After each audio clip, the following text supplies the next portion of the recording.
తిరుపతి దేవస్థానం board మాజీ chairman YSR Congress party Rajya Sabha సభ్యుడు YV Subbareddy హైకోర్టులో శుక్రవారం ఒక పిటిషన్ ఫైల్ చేశారు. తాను టీటీడీ బోర్డు చైర్మన్ గా ఉన్నప్పుడు తీసుకున్న నిర్ణయాలు, నిధుల దుర్వినియోగం ఆరోపణలతో ప్రస్తుతం ప్రభుత్వం తనపై నిర్వహిస్తున్న విజిలెన్స్, ఎన్ఫోర్స్మెంట్ విచారణను రద్దు చేయాలని ఈ పిటిషన్ ద్వారా సుబ్బారెడ్డి హైకోర్టును కోరారు. వైవి సుబ్బారెడ్డి వేసిన పిటిషన్ పై హైకోర్టు సోమవారం విచారణ జరపనుంది. Justice B Krishnamohan YV Subbareddy పిటిషన్ను విచారించనున్నారు.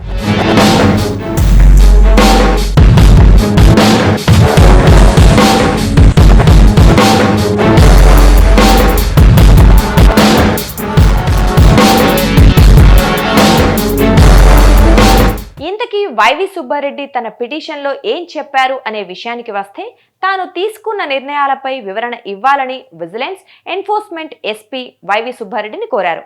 అయితే తనపై ఉన్న ఆరోపణలేంటి, అందుకు సంబంధించిన ఫైళ్లు ఇవ్వండని వైవి సుబ్బారెడ్డి కోరితే ఎస్పీ నుంచి ఎలాంటి స్పందన లేదట. తాను వివరణ ఇవ్వకుండానే ఎస్పీ విచారణ పూర్తి చేశారని, టీటీడీ వ్యవహారాల్లో విచారణ జరిపే అధికారం రాష్ట్ర విజిలెన్స్ విభాగానికి లేదని వైవి సుబ్బారెడ్డి తన పిటిషన్లో పేర్కొన్నారు.